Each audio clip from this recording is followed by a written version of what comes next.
Peace and blessings. My name is Carlos Walker, and this is Art and Hustle, Black Authors Matter. And today I got Mr. Raheem Shabazz with me. How you doing, bro? I'm doing great, man. I'm blessed and I'm ready to receive.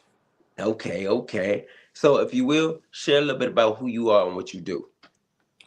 My name is Raheem Shabazz, and I'm a radical activist, a warrior, and I'm a front line for my people. I'm a frontline social justice warrior for my people, and I fight for blackness.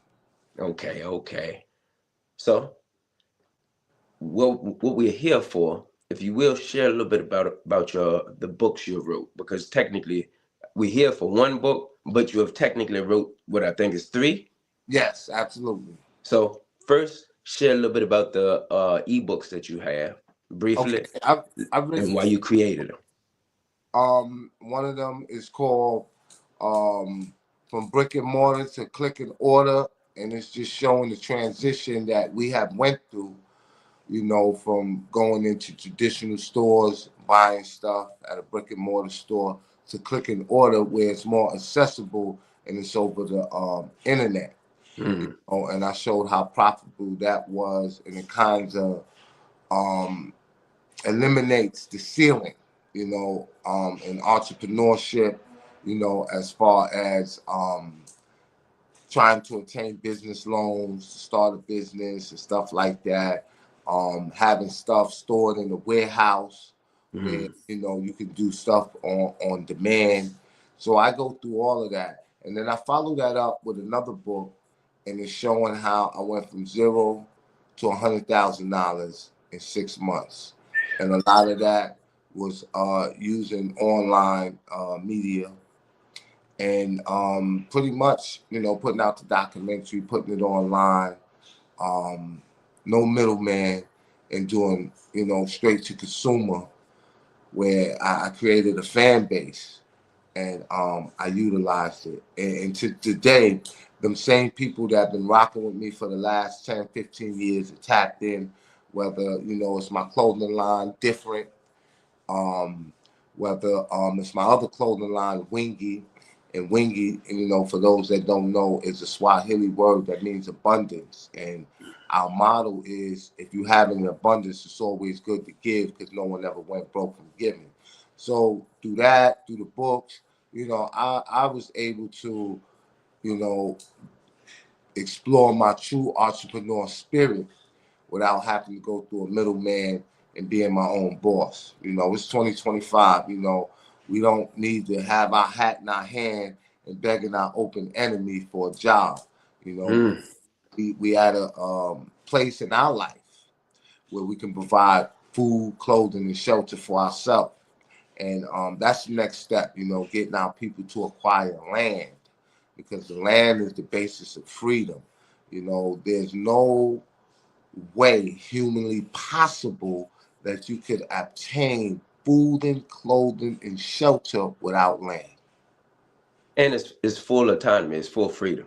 Yeah. And then another thing, they're not making no more land. So once it's gone, it's gone. The only land that they are somewhat making is like swamp land where they packing dirt and that creates sinkholes and that stuff ain't even it ain't true land. Oh, well, you know, we know that the Black Seminoles, you know, they fought the oppressor in the what they call them, the Thistle swamps Mm-hmm. in Florida and things like that. And we had to build houses and we had to live in the swamps because we know that they were scared to come into the swamps, and that's how we was able to defeat them. So if we have to build our land and cultivate the land in the swamps, I'm sure we'll make sure that in the end we have fertile soil. Mm-hmm. We might have to wrestle with some alligators and tigers and bears, but we did that as well. Come on now. So for the book that you have just released, Hmm. what is the name of it? And let us know why you created this book. The book is called Radical Hope in the 21st Century. And this picture is actually me at DC in front of a crowd of about 10,000 people. and it was a reparation rally. Mm. Wasn't a protest. It was a rally. Hold on, let me get this camera clear. Yeah, so that was me in DC at the reparation rally, and the title of the book is called Radical Hope in the 21st Century, and I'm basically talking about everything that's impacting Black America, Mm. whether it's the economic disparity that exists between us and our open enemy and other ethnic groups, police brutality, education, the school to prison pipeline. We definitely had to revisit that subject matter. And not to get off topic from the book, but when we speak about the school to prison pipeline, I did 3 documentaries on that. Mm. It was called Elementary Genocide. It was a documentary series. The first one was called Elementary Genocide, the School to Prison Pipeline. The second one was called Elementary Genocide 2, the Board of Education versus the Board of Incarceration. And the third was Elementary Genocide 3, Academic Holocaust. So we talk about that. We hit on that subject matter in the book. We talk about police brutality. We talk about redlining and how the effect of it we feel today. Because remember, I said land is the basis of freedom. Come on now. And if we're not dealing with that, like I tell people all the time, if you got an organization, you have any type of institution, and it's dealing with the development and the furthering of Black Americans, and it doesn't have land as the basis of it, then it's just a study group. It's not dealing with Black liberation because we got to have the land. So we talk about the millions of acres of that Black people lost, and how we was gaining, a lot of it back during Reconstruction. Then we know what happened. We know about Tulsa. We know about Rosewood. We know about Central Park, which was Raleigh. called Seneca Village. We know about Lake Lanier, which was called Oscarville. And so many different other towns. It was like 110 Black towns that was decimated, leveled. They was building highways through the towns and different things like that to disrupt what we had. So we're trying to get back to that. Well, we're not trying. I don't like to use the word try because try is to fail. We actually getting back to that. There's many of us that are liberating our people and teaching them the way to do it, how to do it, why we should do it. And in the words of Marcus Garvey, it's 3 simple things: buy Black, be Black, and everything will work itself out. 2 things. So you want to tell them, because you brought it up, where can they watch your documentary? You can watch my documentary on Amazon. It's streamed on Amazon. You can go to elementarygenocide.com if you're interested in purchasing the DVD. And you can watch it on Quality TV. And there's a few other streaming sites out there that it's available on. But mainly, most people go to Amazon and watch it. You also can stream it on elementarygenocide.com. You can go to Gumroad and stream it on there as well. Now, where would you actually get the most for you? What would you actually get the money for it? Would it be on? No, it will be on elementarygenocide.com. All right, so for all y'all who watch this, look, go there because we want our brother to get paid for what he done. Amazon dope, but and you can also get this book on Amazon.com, but you can also get it on elementarygenocide.com as well. You can also get it on necessaryblackness.com as well. And necessaryblackness.com is actually a multimedia company. As many of y'all know, if y'all have been following me for the years, that I've been on social media. Necessary Blackness podcast is where a lot of people first became aware of me. And that's something that I've been doing for many, many years. I took a hiatus to write this book, to do a few other things. Every time I pick up the book, this camera, yeah. So I took a little hiatus to do a few other things, but we back like we never left. And I want to ask, what is your favorite chapter out of the whole book? Because mostly every author, I want to say, in their book, they have something that really resonates with their spirit. The whole book does, but something else stick out. What chapter would that be? I think the chapter on reparations. Mm. And the reason why is because reparation is the battle cry for the 21st century for Black Americans. Mm. And we just witnessed in Tulsa, Oklahoma, the mayor, you know, he gave reparations and he's putting it into effect to the descendants of those that was killed in that massacre. We don't call it a race riot because we're gonna call it what it was. It was a massacre. So he was able to do that. Juxtaposed to that, you know, now let's be clear, he was the first Black mayor ever In Tulsa. in Tulsa, right? Then Shout we have out. Baltimore, where we have a Black mayor, right? Mm-hmm. What I think is his name? First Brandon, no, not Brandon, is in Chicago. no. So the mayor is Brandon, but you talking about the governor, Wes The Moore. governor. Thank you for correcting me. Thank you for correcting me.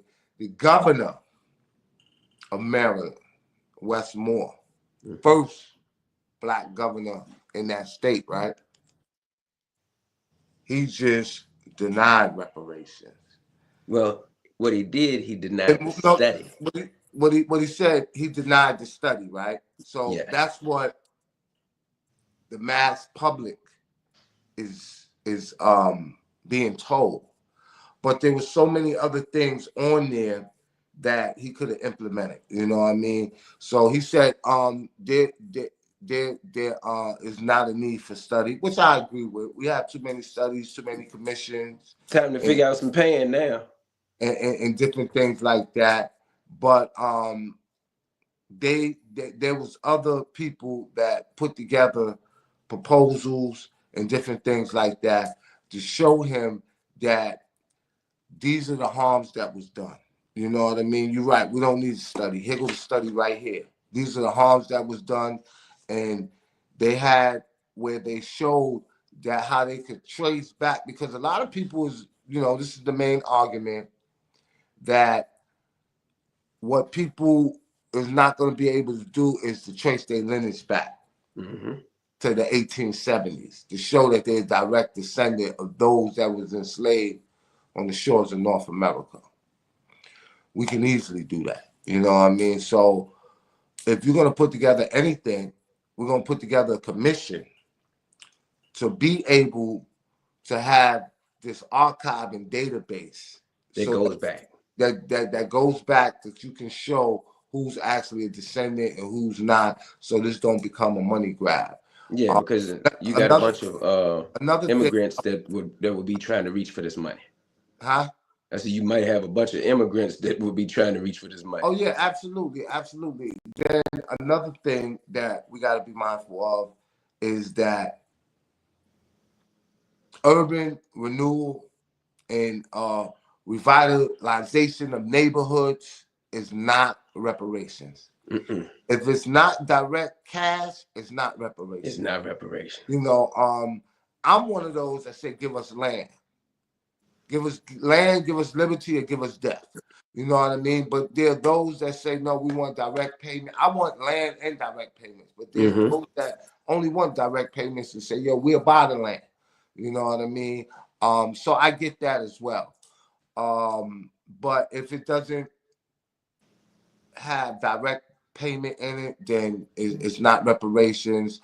Tax abatement, free school, you know, free healthcare, you know, that is good, and that can be a part of the package. But the main and underlining thing that we are asking for is direct cash payment, you know, and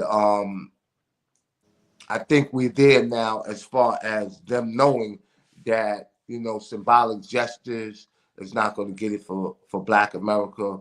You know, in the words of Martin Luther King, we coming to get our check. We coming to get our check. Now, I do want to ask you a question. When you speak about land, where do you want the land at? Do you want it here, or do you want land from somewhere else? When you Because, say somewhere else, you talking about? huh?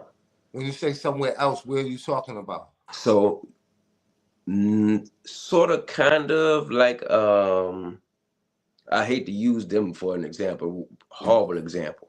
I was going to use Israel, but I hope and pray we wouldn't do what Israel did to Palestine. Oh no, we don't want no land outside of the United States. You know what I Well, mean? but that means you still technically not you would still be within somebody else's control in No, some form. not necessarily, right? Because if we're able to carve out a piece of land of our own, right, we could build our own townships. We could build our own governance. You know what I mean? We could choose our own mayor, our own police chief. You So know, in a way, you're technically severing yourself from the government, but we're still within. that can be a possibility. Or let's look at the Native Americans. No, that's the You reason know why I what I said mean? that, because that's how they are. You know, They're still well, part of, but no, they're still not they're still necessarily. Not necessarily. They have their own police force that's separate. no. You That's the know, reason why I said there's when I said they're still part of. I'm talking about they are still within this, but they're separate.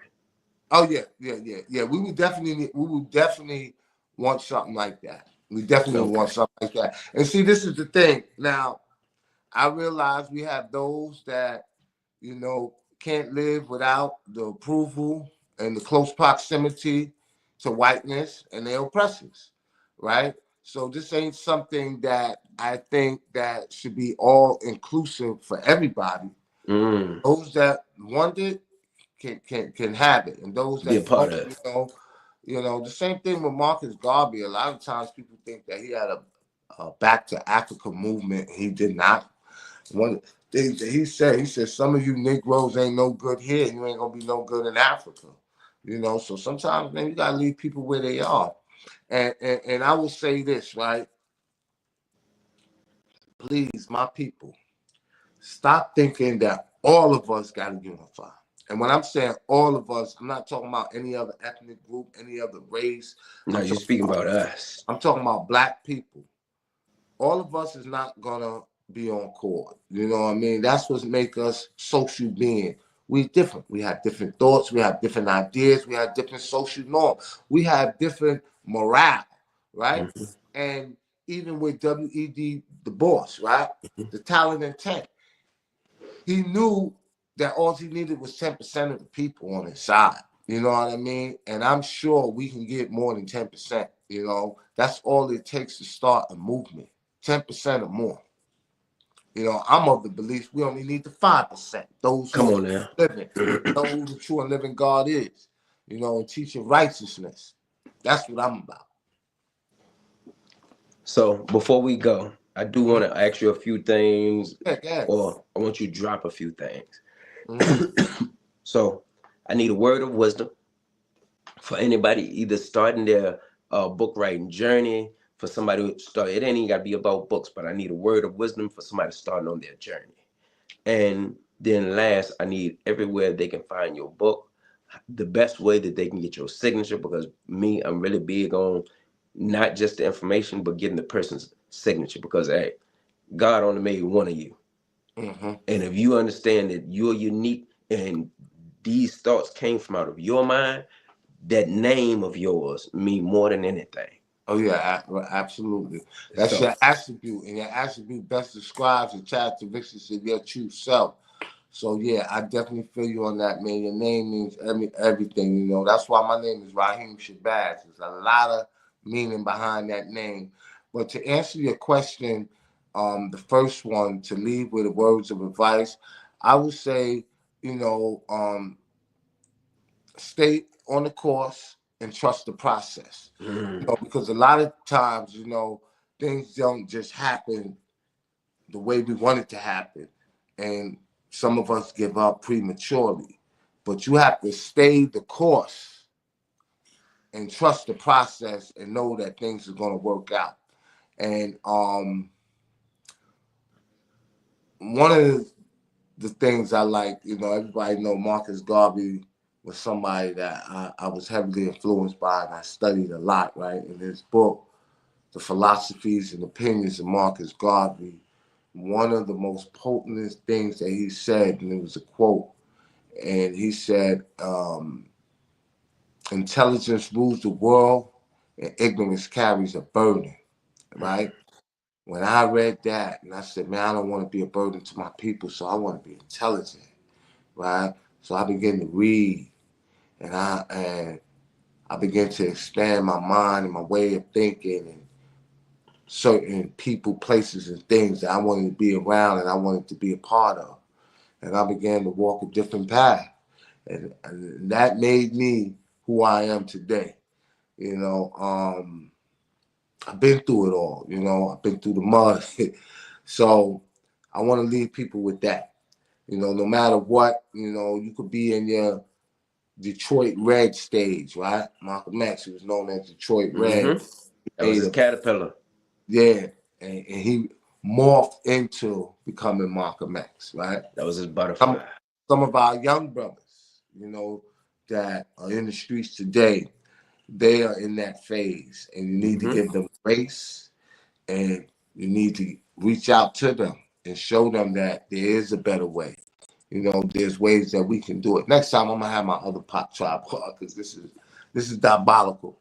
But in any event, anybody that want to reach me, I'm on every social media application that's relevant at Raheem Shabazz. I always kept it simple. It's just my name, at Raheem Shabazz. And for those that want to get an autograph copy of this book, go to necessaryblackness.com and order you a copy, and then just DM me your name and tell me, when you ordered, and I'll tender my signature on here with some inspirational words. And in closing, I want to say, with gratitude and radical hope, I hope each and every one of y'all do what's best for yourself. And anything you do, always ask the question, right? Is this for the growth and development of my people? Does this even help my people? Or this makes my people look bad or in the wrong light? And then you make the decision from there. That's important. That's very important. Heck of a note to take. So once again, I do want to thank you, man. Appreciate the work that you. And listen, man, we have to come back, man. I gotta have my other podcast, man. I felt like I cheated y'all, man. This right here, this is my little home setup, man. I got I got 3 tripods, I got microphones, I got a whole podcast studio here, but I don't be here like that. I didn't have nothing set up, you know what I mean? So I gave the brother my word that we will do this, and I made sure that my word is bond regardless to whom or what. But next time, man, we'll do it even better. And this is the first time, man, but let's don't make it the last time, man. I'm here.